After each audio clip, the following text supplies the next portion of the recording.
इस वीडियो में हम इंडियन एक्सप्रेस न्यूज़पेपर के इंपॉर्टेंट न्यूज़ को एग्जाम के पॉइंट ऑफ व्यू से डिस्कस करेंगे। हेलो एवरीवन, आज डेट है 27 अगस्त 2021 और इंडियन एक्सप्रेस न्यूज़पेपर एनालिसिस में आपका स्वागत है।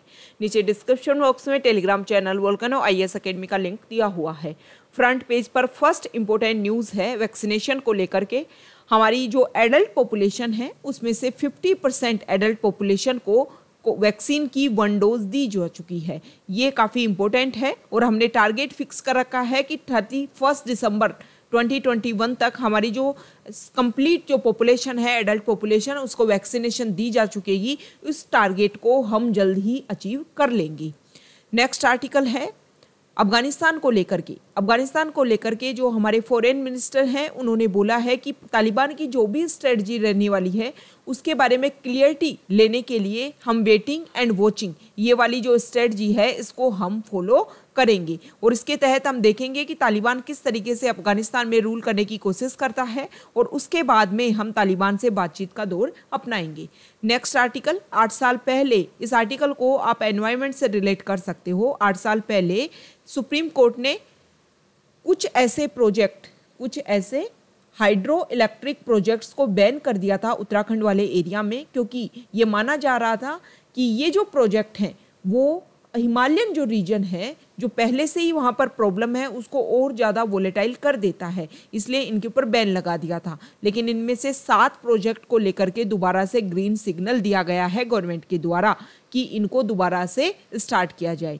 इसमें से जो एक प्रोजेक्ट है वो उसमें अभी प्रेजेंट टाइम में आपने भी देखा होगा तपोवन विष्णु घाट जो जगह है वहाँ पर अभी फ्लड वाली जो ग्लेशियर, ऐसे बोला गया था कि ग्लेशिएशन टूट करके नीचे आया जिसकी वजह से फ्लड देखने को मिला और बहुत सारे जो हाइड्रो पावर प्रोजेक्ट थे उसको भी काफ़ी नुकसान हुआ था, लोगों को वहाँ पर काफ़ी नुकसान हुआ था। तो ये चीज़ें आपको एक क्लियर करती हैं कि कुछ ऐसे प्रोजेक्ट जो हमारे एरिया को नुकसान पहुँचाते हैं, प्रेजेंट टाइम में जो लैंडस्लिप वाली जो प्रॉब्लम आप देख रहे होंगे वो अभी बेंगलोर के पास में भी जो नंदी हिल्स है वहाँ पर भी देखने को मिली।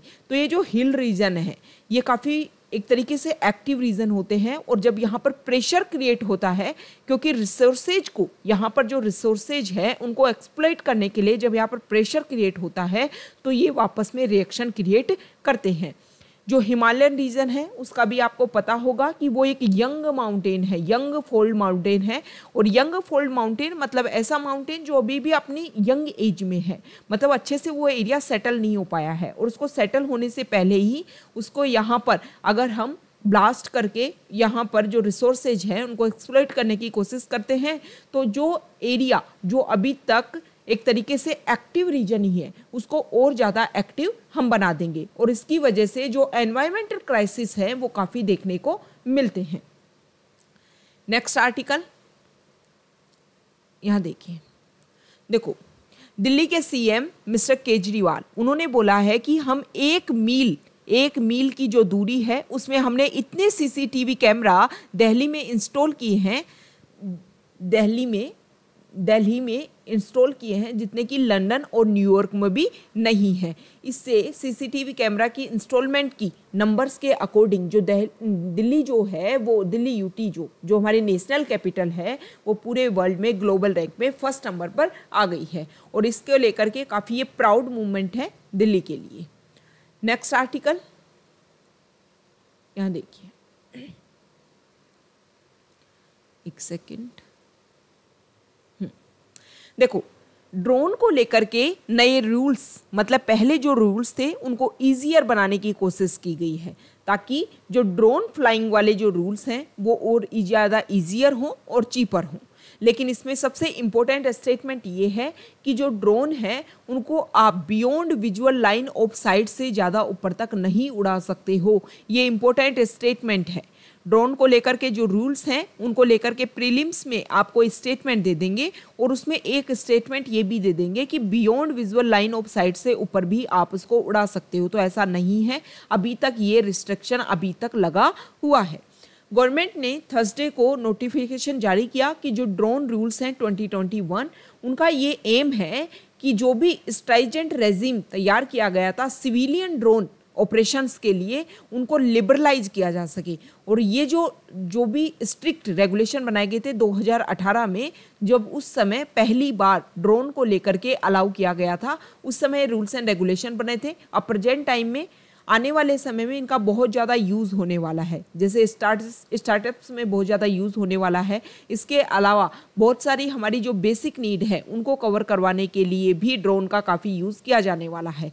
प्रेजेंट टाइम में आपने देखा होगा कि डिस्टेंट एंड रिमोट एरियाज जहाँ पर ना बहुत कम पहुँच हैं, वहाँ पर ड्रोन की सहायता से कोविड के समय में मेडिसिन उपलब्ध करवाई गई। तो आने वाले समय में ड्रोन का काफ़ी यूज़ होने वाला है और ये जो रूल्स एंड रेगुलेशंस हैं वो इसको और ज़्यादा ईजियर बना देंगे। नेक्स्ट न्यूज, हमारे जो पीएम हैं वो पंजाब में जलियांवाला जो कॉम्प्लेक्स है उसको ओपन करेंगे, उसका इनॉग्रेशन करेंगे। हालांकि वो इसकी शुरुआत 13 अप्रैल को करने वाले थे इस साल, लेकिन कोविड की वजह से वो ऐसा नहीं कर पाए। 102 साल पहले ये जो मैस्कर हुआ था, इसमें 379 जो लोग हैं उन्होंने अपनी जान खो दी थी। हालांकि इतने, ये तो देखो डाटा है, रिकॉर्ड में ये नंबर है, लेकिन ऐसा माना जाता है कि इससे भी ज़्यादा संख्या में लोगों ने अपनी जान को यहाँ पर गंवाया था। तो प्रीलिम्स के हिसाब से जो जलियांवाला मैस्कर है वो इम्पोर्टेंट हो जाता है, क्योंकि देखो जब भी किसी चीज़ का इनॉग्रेशन हो रहा हो, उसके 100 ईयर्स कंप्लीट हुए हों, 50 ईयर्स कंप्लीट हुए हों, 75 ईयर्स कंप्लीट हुए हों, 150 ईयर्स कंप्लीट हुए हो, किसी की बर्थ एनिवर्सरी, डेथ एनिवर्सरी, कोई भी ऐसा मैस्कर, कोई भी ऐसा इंसिडेंट, तो वो प्रीलिम्स का सबसे जो फेवरेट पॉइंट है वो बन जाता है। और जब फेवरेट पॉइंट यूपीएससी का कोई बनता है तो उसमें यूपीएससी प्रीलिम्स और मेंस को लेकर के क्वेश्चन उठा लेती है। नेक्स्ट न्यूज देखो, सेंटर से केरला हाईकोर्ट ने एक बात पूछी थी कि आप कोविशील्ड की जो डोज है उसमें आप एक लंबा 84 डेज का गैप रख रहे हो, तो ये गैप रखने का कारण क्या है। तो सेंटर ने केरला हाईकोर्ट को बताया कि ये गैप रखने का मेन रीज़न यही है कि कोविशील्ड की 2 डोज में जो इतना गैप है उसका मेन काम ये है कि global advisory committee on vaccine safety ने ये रिकमेंडेशन दिया था कि ये आप जब आप इतनी दूरी का, इतना डिस्टेंस इन दोनों के बीच में रखोगे, इतना गैप रखोगे, तो इसकी और ज़्यादा एफिशिएंसी निकल करके सामने आएगी। नेक्स्ट आर्टिकल यहाँ देखिए, एक्सप्लेन पेज से है मालाबार एक्सरसाइज को लेकर के। मालाबार एक्सरसाइज जो वेस्टर्न पैसिफिक ओशन है वहाँ पर एक गुआम टेरिटरी है, और ये जो गुआम टेरिटरी है वो यूएस की टेरिटरी है। यहाँ पर इसके कोस्टल रीजन में, यहाँ पर जो गुआम ओशियन है वो उस वाले रीजन में मालाबार एक्सरसाइज होगी। अगर हम इसकी एक तरीके से इसकी हिस्ट्री की बात करें, बैकग्राउंड की बात करें, तो 1992 में ये शुरुआत हुई थी। सबसे पहले यूएस और इंडिया की जो नेवी है उसने इसको ज्वाइन किया था। उसके बाद में इसके 2 मोर एडिशन होते हैं, 1995 एंड 1996।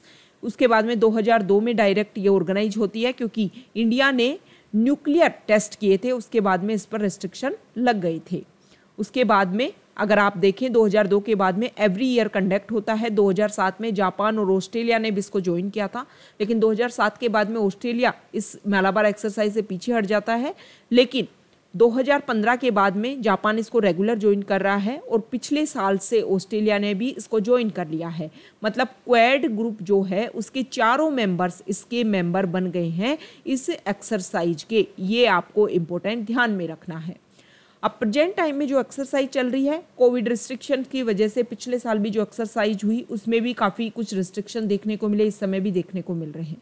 सबसे ज़्यादा मैसेज की अगर हम बात करें तो इंडो पैसिफिक वाला जो रीजन है उसको यूएसए चाहता है कि ये जो एरिया है वो फ्री हो और इस एरिया में किसी का भी अतिक्रमण ना हो। लेकिन चाइना जिस तरीके से अपनी स्ट्रेटजी को फॉलो कर रहा है, उससे आपको लग रहा है कि चाइना जो पैसिफिक और इंडियन ओशन वाला जी रीजन है, वहाँ पर जो आइलैंड कंट्री है वहाँ पर मेजर अपने पोर्ट डेवलप कर रहा है, वहाँ पर इन्वेस्टमेंट कर रहा है, और उस इन्वेस्टमेंट के थ्रू उस कंट्री को अपने अंडर करने की कोशिश कर रहा है चाइना।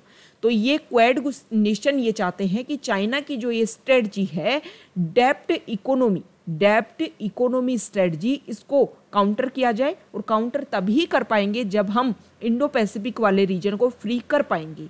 इसके लिए पहले भी 2+2 डायलॉग जब यूएस और इंडिया के बीच में हुई तो 2+2 डायलॉग, देखो ये जो टर्म है ना वो इम्पोर्टेंट है। आपको इसके बारे में सर्च करना है गूगल कि व्हाट इज 2+2 डायलॉग, और नीचे कमेंट बॉक्स में इसके बारे में बताना है कि कौन कौन से हमारे जो मिनिस्टर हैं या सेक्रेटरी इसमें मीटिंग करते हैं। दो कंट्रीज़ के मिनिस्टर इसमें मिलते हैं और वो मीटिंग करते हैं। तो ये आपको बताना है कि कौन कौन से मिनिस्टर इसमें मिलते हैं और वो मीटिंग करते हैं। ओके, अब देखो 2+2 डायलॉग जब हुई उसके बाद में राजनाथ सिंह ने एक स्टेटमेंट देते हैं, जो हमारे डिफेंस मिनिस्टर हैं, कि जो रूल बेस्ड इंटरनेशनल बॉर्डर होनी चाहिए, इसके अलावा जो रूल ऑफ लॉ है and freedom of navigation in the international sea, इसकी हमें रेस्पेक्ट करनी चाहिए। इसके अलावा territorial integrity and sovereignty of all state and essential, ये भी बहुत ज़्यादा जरूरी है। और सबसे ज़्यादा इंपॉर्टेंट है our defence cooperation intended to further these objective. US और इंडिया के जो भी ऑब्जेक्टिव है, जो भी कोऑपरेशन है, वो इसके अकॉर्डिंग होने चाहिए। तो ये एक तरीके से जो मालाबार एक्सरसाइज है उसका सिग्निफिकेंस है कि चाइना को काउंटर करने के लिए क्वाड ग्रुप इसमें शामिल हो रहे हैं। नेक्स्ट न्यूज, बोइंग 737 मैक्स जो है उसको इंडिया ने बैन कर दिया था, क्योंकि कुछ समय पहले, लगभग 2 साल पहले, ये जो 737 बोइंग 737 जो एरोप्लेन है, जो 2 क्रैश हो गए थे, इसकी वजह से इंडिया ने इसको बैन कर दिया था। लेकिन दोबारा से इंडिया ने इसके ऊपर जो बैन लगाया था उसको हटा लिया है। चाइना अभी भी ऐसा कंट्री है जिन्होंने इस बोइंग 737 मैक्स के ऊपर अभी भी बैन लगा रखा है। नेक्स्ट न्यूज, यहाँ देखिए ई श्रम, ये एक नया पोर्टल लॉन्च किया गया है। अब ये ई श्रम क्या है, थोड़ा सा हम बैकग्राउंड देखेंगे। हमारे इंडिया में प्रेजेंट टाइम में 55 करोड़ लेबर फोर्स है। उस 55 करोड़ लेबर फोर्स में से 14 करोड़ फार्मर्स हैं। अब इसमें से कितने बचे, 55 में से आप 14 जब आप निकालोगे तो आपको पता चलेगा कि यहाँ पर बचेगा 41 करोड़। 41 करोड़ जो हैं वो हमारे यहाँ पर लेबर फोर्स हैं। और इस 41 करोड़ में से 90%, मतलब इसका लगभग 38 करोड़ जो हैं वो अनऑर्गेनाइज्ड वर्कर्स हैं। और इन अनऑर्गेनाइज्ड वर्कर्स को ई श्रम पोर्टल के ऊपर रजिस्टर किया जाएगा। शुरुआत में क्या किया जाएगा, सबसे पहले आप अनऑर्गेनाइज्ड जो वर्कर्स हैं वो क्या होते हैं ये आप देख लीजिए। अनऑर्गेनाइज्ड वर्कर्स या फिर इनफॉर्मल वर्कर्स वो वर्कर्स होते हैं जिनकी कोई भी परमानेंट जॉब नहीं होती, मतलब वो कोई भी टैक्स पे नहीं करते, उनकी कोई परमानेंट जॉब नहीं होती, उनको कोई रेगुलर सैलरी नहीं गेन होती। जैसे गवर्नमेंट जॉब वाले या प्राइवेट जॉब वाले जिनको परमानेंट मंथली उनके उस अकाउंट में, बैंक अकाउंट में रुपए आते हैं, ऐसा उनके साथ नहीं होता है। इसके अलावा ईपीएफओ जो स्कीम है उसके तहत वो रजिस्टर्ड नहीं होते, उनके बैंक अकाउंट में कोई भी रेगुलर सैलरी नहीं आती। और एक तरीके से अगर हम देखें तो अनऑर्गेनाइज्ड जो लेबरर्स हैं उनकी कोई भी परमानेंट डेफिनेशन नहीं है। ये आप एक आउटलाइन जान सकते हो कि इनको आप अनऑर्गेनाइज्ड जो लेबरर्स हैं उनमें, जो इनफॉर्मल वर्कर्स हैं उनको इनमें शामिल कर सकते हो। अब क्या होगा, जो 38 करोड़ अनऑर्गेनाइज्ड लेबरर्स हैं उनको सोशल सिक्योरिटी की स्कीम प्रोवाइड करने के लिए गवर्नमेंट ये कोशिश कर रही है कि इन लोगों को 12 डिजिट का एक यूनिक नंबर दिया जाए और इस 12 डिजिट के यूनिक नंबर से उनको एक कार्ड दिया जाएगा। ये जो कार्ड है वो पूरे कंट्री में कहीं भी वैल्यूएबल होगा, वैलिड होगा और उस कार्ड के थ्रू उनको सोशल सिक्योरिटी स्कीम्स अवेल करवाई जाएंगी। ये आपको ध्यान में रखना है। अब वो रजिस्टर कैसे करेंगे, तो इस पोर्टल के ऊपर वो अपना जो आधार कार्ड है उसके थ्रू अपने रजिस्टर कर सकते हैं। इसके अलावा और भी अपनी कुछ इंपॉर्टेंट इन्फॉर्मेशन जैसे अपना नाम, डेट ऑफ बर्थ, उनके बैंक अकाउंट से नंबर, उनके कोई भी फ़ोन नंबर, ये सब कुछ भी वो इन डिटेल्स को यहाँ पर फिल कर सकते हैं। तो सबसे पहली बार इंडिया की हिस्ट्री में पहली बार हो रहा है कि हमारे जो अनऑर्गेनाइज्ड वर्कर्स हैं उनको यहाँ पर एक तरीके से उनका रजिस्ट्रेशन करवाने की कोशिश की जा रही है। इसमें जो गवर्नमेंट है, सेंट्रल गवर्नमेंट है, वो स्टेट गवर्नमेंट की भी हेल्प लेगी और उसके द्वारा ये जो अनऑर्गेनाइज्ड वर्कर्स को, अनऑर्गेनाइज्ड इनफॉर्मल जो वर्कर्स हैं उनको जो रजिस्ट्रेशन का काम जो करवाया जा रहा है ना, उससे क्या होगा कि जो अनऑर्गेनाइज सेक्टर में जो लोग लगे हुए हैं उनको सेंट्रल गवर्नमेंट, मान लो उनके साथ कोई एक्सीडेंट होता है तो 2 लाख रुपए तक का उनको इंश्योरेंस कवर दिया जाएगा डेथ के ऊपर। और अगर परमानेंट डिसेबिलिटी होती है या फिर डेथ होती है तो 2 लाख तक का एक्सीडेंटल इंश्योरेंस, और अगर पार्शियल डिसेबिलिटी होती है तो 1 लाख तक का इंश्योरेंस कवर उनको दिया जाएगा। और ये सारी चीज़ें ई श्रम पोर्टल के ऊपर रजिस्ट्रेशन करने के बाद ही उनको सारी सुविधाएं अवेलेबल हो पाएंगी। तो एक तरीके से जो हमारी गवर्नमेंट है वो हमारी सोसाइटी के हर सेक्टर को, हर वर्ग को, हर सेक्शन को मेन स्ट्रीम में लाने का प्रयास कर रही है। तो ये आज का हमारा, ये हमने ई श्रम के बारे में डिस्कशन किया। नेक्स्ट है स्पोर्ट्स पेज से। इस आर्टिकल में ये बताया गया है कि 2036 का जो ओलंपिक होगा क्या उसको इंडिया होस्ट करेगा या उसके बाद के जो गेम्स हैं उसको इंडिया होस्ट करेगा। इंटरनेशनल ओलंपिक कमेटी ने के प्रेसिडेंट है थॉमस बाच, उन्होंने एक बात बोली कि 2036 के जो इंटरनेशनल गेम्स होंगे, ओलंपिक गेम्स, उनको इंटरेस्ट करने में बहुत सारी कंट्रीज अपना इंटरेस्ट दिखा रही हैं। जैसे कि 2024 का पेरिस में होगा, 2028 का लॉस एंजल्स में और 2032 का ब्रिस्बेन, ये तो फिक्स हो गए हैं। लेकिन उसके बाद के जो गेम होंगे उसको लेकर के इंडिया, इंडोनेशिया, जर्मनी और कतर, इन सारी कंट्रीज ने अपने अपने इंटरेस्ट शो किए हैं। हालांकि ये बात बोली जा रही थी कि ओलंपिक जैसे बड़े गेम आयोजित करवाने के लिए बहुत सारा पैसा चाहिए और इसको लेकर के बहुत सारी जो कंट्रीज ऐसे हैं जिन्होंने अपना इंटरेस्ट इसमें जाहिर नहीं किया है। लेकिन आईओसी के जो हेड हैं उन्होंने बोला है कि ऐसा नहीं है। 2036 के जो ओलंपिक्स हैं उसको लेकर के कई कंट्रीज ने अपने इंटरेस्ट व्यक्त किए हैं। इसके अलावा अगर हम देखें, देखो एशियन गेम्स की अगर हम बात करें तो एशियन गेम्स को लेकर के जैसे पहले वियतनाम को 2018 के एशियन गेम्स का दे दिया गया था कि 2018 के एशियन गेम्स वियतनाम ऑर्गेनाइज करवाएगा, लेकिन बाद में उन्होंने अपनी इकोनॉमिक रिसेशन को लेकर के अपनी मतलब जो विश है उसको पीछे खींच लिया कि हम इसको ऑर्गेनाइज नहीं करवा सकते।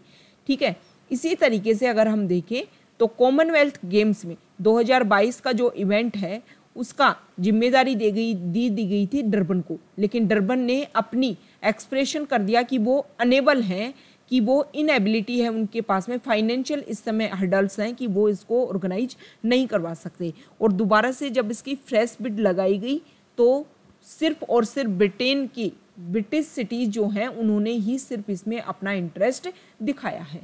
ओके, तो ये चीज़ें हमें दिखाती हैं कि बहुत सारी कंट्रीज जो हैं वो प्रेजेंट टाइम में, क्योंकि देखो जापान में प्रेजेंट टाइम में जब ओलंपिक्स हुए तो वहाँ पर जो रेवेन्यू कलेक्शन होना चाहिए था वो बहुत कम हुआ, क्योंकि बहुत सारे टूरिस्ट वहाँ पर बढ़ते ओलंपिक्स को देखने के लिए, जिससे जापान को काफ़ी फ़ायदा होता। लेकिन इस तरीके के पेंडेमिक की वजह से जो इकोनॉमिक बर्डन क्रिएट हुआ जापान के ऊपर, इसी चीज़ को ध्यान में रखते हुए ये माना जा रहा है कि बहुत सारी कंट्री जो हैं इस तरीके के गेम को ऑर्गेनाइज करवाने में पीछे हट रही हैं। तो देखना होगा कि 2036 का जो ओलंपिक है वो कौन सी कंट्री सामने आती है। तो ये आज का हमारा डिस्कशन था। ओके।